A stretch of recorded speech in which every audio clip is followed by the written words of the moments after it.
Okay, and we should be live on Facebook, or no, live on YouTube now, and I think live everywhere else. So if you're watching this on YouTube in the stream after the fact, just scroll down and click the timestamps and you'll be directed to the part of the video that has the question that I'll be tackling. But otherwise, I'm happy to dive in now and take on anything you have that is giving you difficulty, any big challenge you have in learning any language, or any issues with language learning in general. And I'll try to answer as many questions as I can. All right? So just keep it coming, and I look forward to just seeing how it's going for you guys. All right. Let's see. So we got one question from Emily on Facebook. I just want to make sure, is YouTube coming through okay for anybody? Because I'm not seeing it pop up for me here, and I just want to make sure that we're live over on YouTube. Yeah, we should be, okay. So Emily has a question on Facebook. Do you ever speak at schools about language learning? So I generally would speak at universities mostly. Because what they do for universities is they have international exchange programs, and oddly enough, I'm not actually called in to show people how to learn a language. I'm called in for my speaking engagements to encourage students to sign up for the international exchange program, because I've got a lot of experience with my travels and my cultural immersion. And that's generally what I'm called in for when it comes to speaking for the vast majority. When it comes to schools, I do get lots of invitations for speaking at schools, but unfortunately I only have so many free hours in the day, and I've taught at a couple of schools, and it's just the time involved to get there just makes it very hard. So maybe I'll do a few more in schools, but generally it's not something I would put as much of my time into. All right, and then on Facebook, Josh is asking, I've been trying to learn Russian for a while, and I think I have the cases down, but the perfective and imperfective aspect still drive me crazy on how to use them. Okay, so I don't have experience with Russian directly, but correct me if I'm misunderstanding this, because if it's similar to other languages that I've learned, this is the past tense, where one is a kind of habitual thing that you did over a period of time, and that's the imperfect, and then the perfect is something you did at a specific time. And if that's right, that's great. If not, you can let me know in the chat. But essentially, how... Oh, is the video on YouTube not listed? That's gonna change that, because I think anyone who's come over from this is a mistake I made. Publish. Okay, we should be clickable now on fluent.tube. Sorry about that. That's probably why the comments weren't coming through. So, what was I saying? If you are having difficulty with these two past tenses, what has helped me, it's very difficult to easily explain these. Like, generally it's just something that you gain with more and more practice and doing exercises to see, and you get more of an intuition for what they represent. But in general, what helped me, at least for Spanish, was if I thought about the imperfect, I would imagine a timeline. I mean, I've got a background in mathematics and stuff, so I'm all about my x-axis, you know. So this probably won't work for other people. But if you imagine a timeline, and the event that's imperfect kind of to me seems like something fuzzy. So I imagine this kind of fuzzy thing. So maybe there's like a red center, and then it kind of gets blurry and blurrier, like on both the left and the right, and there's no actual specific cutoff point for either side.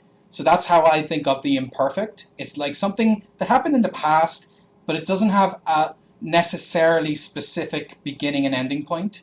And that's for the likeliness of saying things like I used to, I used to swim. I used to eat out every day. That kind of thing doesn't necessarily have, as part of it implied, a definite start and end. Whereas the perfect tends to have, when I think of my timeline, I think of a single dot, you know? And that single dot is yesterday at 3 p.m. I ate a pizza. And that's like not the blurry, fuzzy kind of past tense, but more very specific kind. And that's what worked for me, but obviously there are different ways of viewing it, and it works a little differently between different languages. But hopefully that kind of suggestion gives you a little food for thought, you know? So, let's see. Navajo on YouTube. I wonder, is it best to focus on learning the basics first, or should I continue learning by experience? That's an interesting question, but I think it depends like on so many factors, your goals and such. So for me personally, when I'm learning, when I'm starting to learn a language, I will learn the basics in terms of I'll have some course book that I'm using, and I'll have someone teaching me as much as I can. That maybe I'll have a Skype teacher, but I'm still trying to get that experience, especially through speaking. And speaking is just essential. I mean, I'm biased. My priority in learning languages is always that kind of spoken communication. So if that's what you mean by experience, then I would say you absolutely should get that experience as early as you possibly can. And that's just a case of speak from day one. You have to learn some basics, and then you have to accept that you're going to try and speak even though you clearly have not learned all the basics, because there's no very solid point that you pass. It's kind of like the fuzzy line thing I was just talking about, put a stretch to the future instead. And there's no definite point you pass after which now you have exactly enough to speak with people and use your language in the real world. I would say more learn as much as you can and get as much experience as you can. And the experience is going to be frustrating and you're going to make mistakes. You're not going to know what to say and such. But ultimately, you will learn the fastest that way. So that is my suggestion for you when it comes to learning by experience and such. All right, and keep your questions coming, everybody. I've got another maybe 10 or so minutes that I can hang out here, depending on how many questions we get. And if you're checking this out on fluent.tube, don't forget to subscribe. You can see I'm almost at 10,000 on this channel, and I'm going to try and push it above that. So if you're enjoying this, definitely subscribe. So I think Captain Ashra is saying, I keep having this issue where I hear a new language and fall in love with that new language, but I quickly fall off. Do you have any best practices to keep motivated and avoid distractions? This is very tricky because when we first decide to learn a language, it's like anything new in life. Anything new and novel gets our attention, and it's interesting because it's new. But you eventually you lose that part of that aspect of it being new, and it's just this thing you're trying to learn. And that's not something that's very easy to necessarily avoid or prevent from happening. And you'll get distracted because there'll be something else novel that will grab your attention that you might want to put time into. But when it comes to like trying to avoid that, what I try to do is introduce some sense of novelty into my language learning. And it's why I tell people that it's a similar issue to when you hit a plateau where you aren't really learning anything new. And it's kind of, I would find that almost, it's a very, very overlapping problem when it comes to getting distracted and not feeling as passionate for the language. And the solution is you got to try something different. So maybe what you've been doing up to now is you've been reading a lot of the language, or maybe even because you've followed some of my advice and you've been Skyping a lot in the language. But you've been doing this for a couple of months, and at first it was really helpful and you were making very quick progress, but now, and it was very exciting, but now it's not as exciting, you're not making so much progress, and you kind of skip some sessions because you're not enjoying it so much. So in that case, you need to mix things up. So maybe if you were Skyping, maybe you need to start reading now. or maybe you need to switch the kind of materials or change the teacher that you have, or consider an objective that you're going to aim for, and that can help motivate you. And this is why I started the blog in the first place. It's because by having this public accountability, I had felt more pressure to keep pushing forward that I wouldn't have if I was just kind of doing this for like my own private interests, you know. So something I would definitely suggest you keep in mind is to mix things up and see how can you learn differently, how can you use the language differently, how can you have different kinds of conversations. And with that in mind, you will see that you can actually uh, maintain a somewhat similar level of interest. You may not ever have the same huge spark that you had when you first started learning the language, but you'll find your interest gets boosted very regularly as you get these new like understandings of how far along you're coming and feeling good about your progress. Okay, so we have less people during the stream during this stream than we did for the previous one, so we may not. I may wrap this up with just another one or two questions. So if anyone has anything else in mind, then definitely just write your comment for us.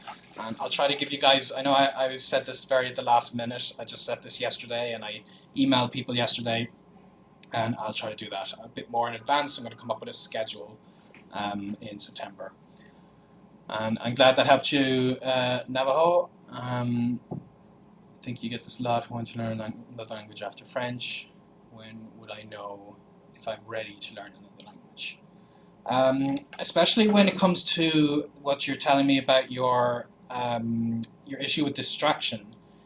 The other temptation is to just kind of stop or pause your current language learning project and just go to the next language because it's novel, it's interesting, it's fun, it's a new thing to add to your language learning list of ones you speak.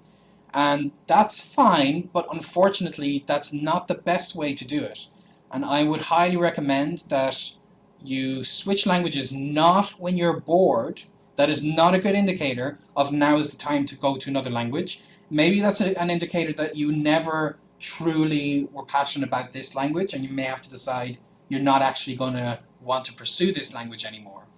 But if you want to actually speak multiple languages and you want to know when's the best time to move from one to the other, generally, to be totally honest, I would say that has to be when you're at the B2 level on the European Common Framework, or effectively when you can function socially exactly in your target language like you do in your native language. So if you can sit a B2 exam, that's a good point, because at that point I feel like you've made so much progress in the language that even if you take a break, even if the break is for a whole year, it's a lot easier to get back into the language. Whereas whenever I've been any lower than that level, even if I've enjoyed the language, it does get boring, it does get hard, it does get annoying. Sorry if it dropped anyone. I'm just realizing I didn't scroll down in the comments from my moderators on the side here. Let me ask them. I just want to make sure I'm definitely still going live. I'm back. Okay, good. All right. So I'm going to continue now with questions that have been coming on Facebook that I have just noticed were passed through here. Let's see. So Quinton was asking, any tips on how much time to devote to each language if you're working on two languages at a time, and how to avoid mixing the two languages up while working on both? Oh, for me personally, I would never work on two languages at a time if I'm learning both languages. I have a very strict policy of I will maintain more than, because obviously I've learned a bunch of languages and I want to be able to keep them at a good level, so I will maintain multiple languages at once. And maintenance for me is more just general practice and reading, getting spoken lessons, where my goal is not necessarily to push myself and really go to that next level, but it's more to keep things nice and solid where I currently am. And so I can do that for multiple languages because something I was just talking about, that level B2, one of the reasons I like to wait till I get to B2 before I switch to another language is because I feel like B2, I've built this like solid wall in my brain around the language, and there's less of a chance of other languages seeping in there and interfering with it. So personally, I don't recommend learning as in like starting from scratch or trying to get like two languages up a notch at the same time. I would You'll get way more bang for your buck if you're focusing on just one language and then focusing on the other language. Like if you want to learn two languages in a year, then rather than learning both at the same time all the way up, I would spend 6 months on one language, then 6 months on another language. You obviously won't be finished learning, but you'll get it to the highest level that you can in that time, and it's just something to keep in mind. But because you want to avoid mixing them up, and the only way to do that is to be focused on one and push that one up.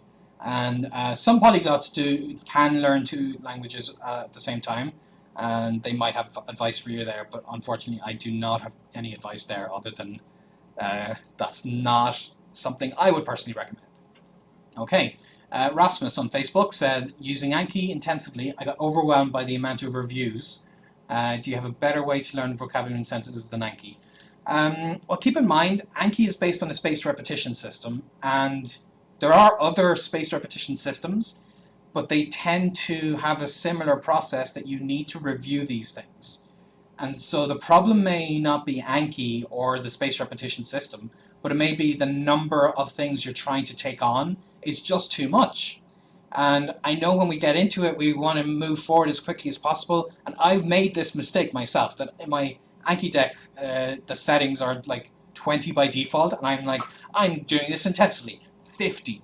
I'm going to take 50 new words a day. And the first day or two, I managed to keep that up because what I was saying before, it's novel. I've got the momentum and the interest. But after a few days, I might get distracted one day, and then I get another 50 that get piled on, or the ones I was supposed to review suddenly get like all caught up, and then there's this big backlog to get reviewed. So ultimately, you might need to change your number from 50 to its default 20, or if 20 is too much for you, especially if you're doing multiple decks at once, then you might need to get it down to 10 or even lower, at least until you're caught up. So that's what I would recommend, because there's a lot to say about the spaced repetition system. But then again, another reason so for me personally, I would have this backlog because I just took on too many per day. But it's possible that if you want a better way, maybe Anki and spaced repetition just isn't as interesting to you. And so you might want to think of using mnemonics like memorize, and just using like lots of reading and learning through context.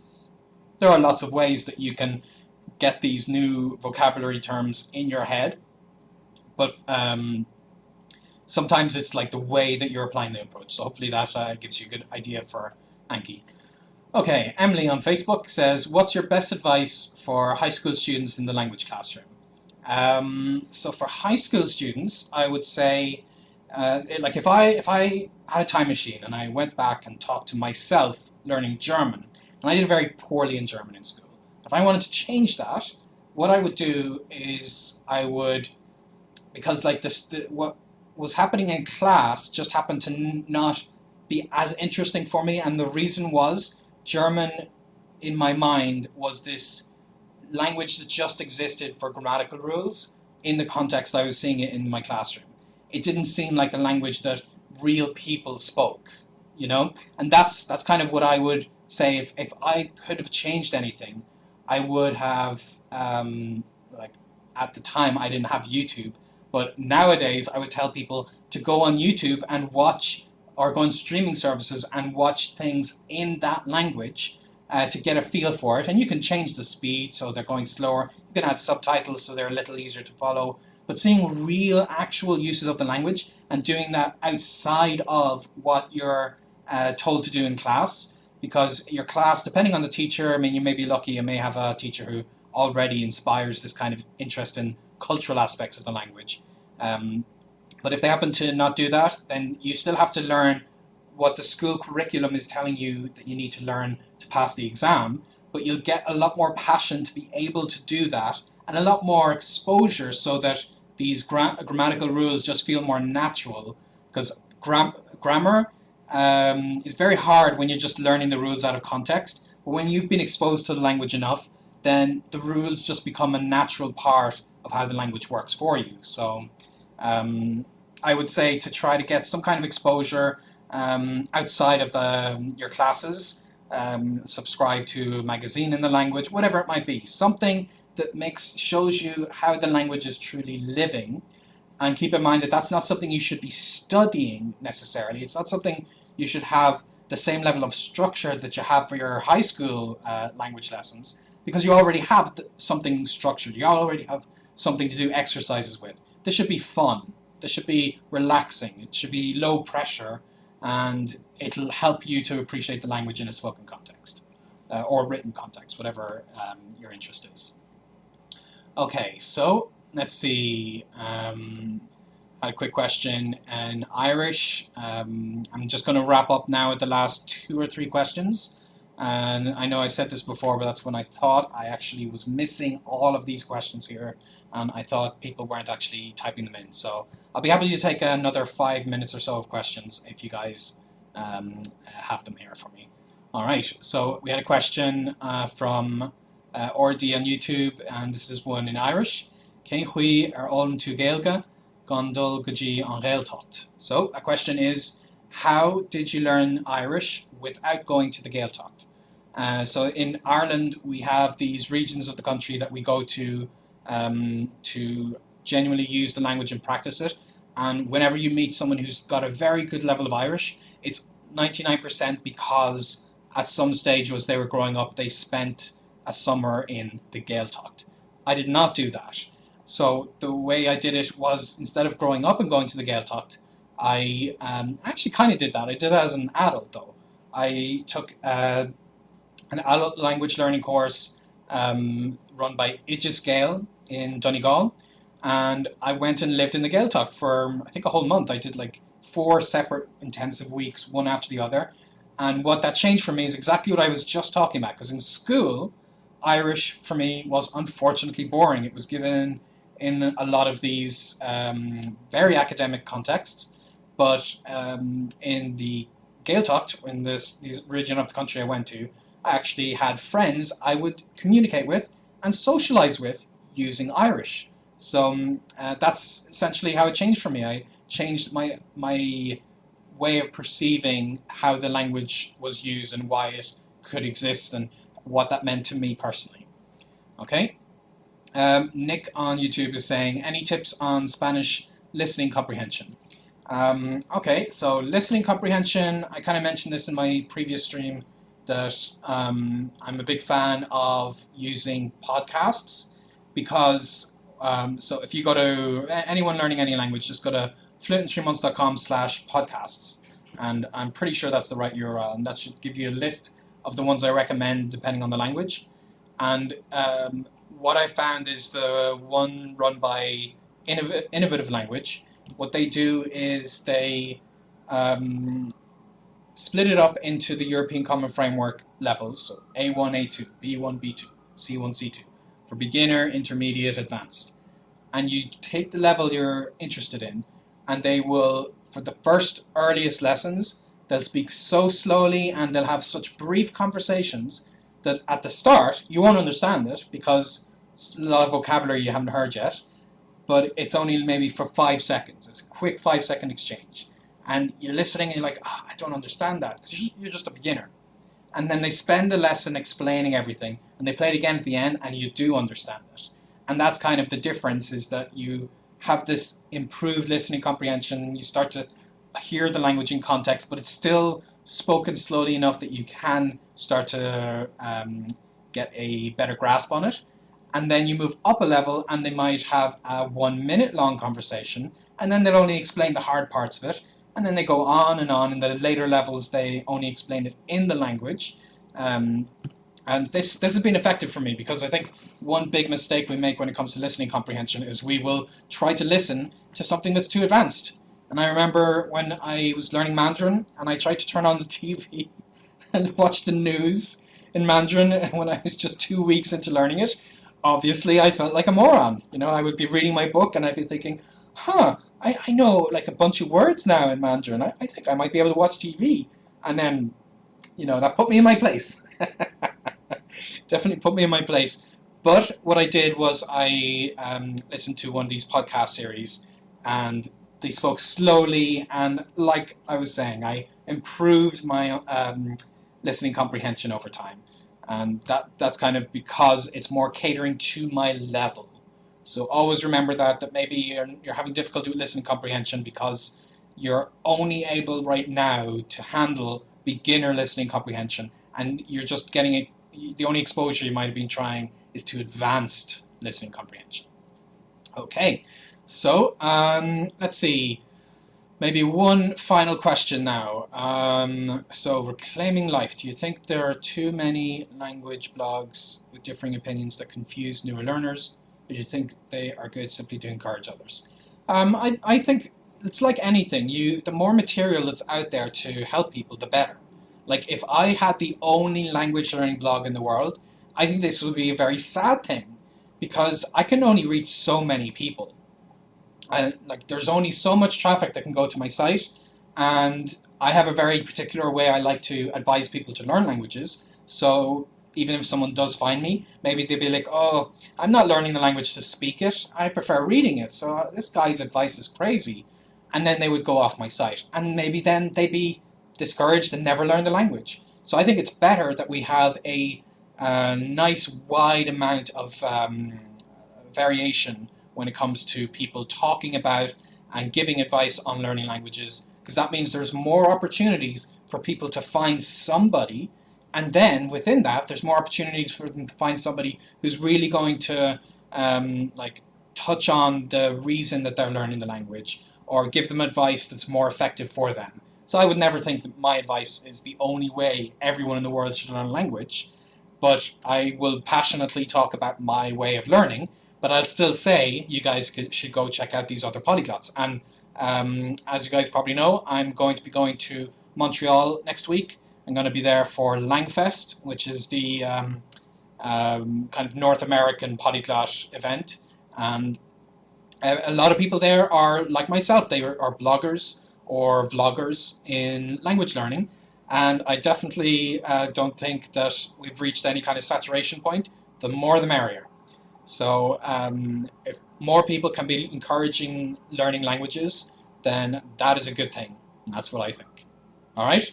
So I think we will wrap it up there. And I hope you guys found this interesting. I appreciate you joining in and watching it. And thank you, Shannon, for helping with the moderation. And when I'm back from Montreal, I'll make sure to do more of these live streams. All right, everybody? Thank you for watching, and happy language learning.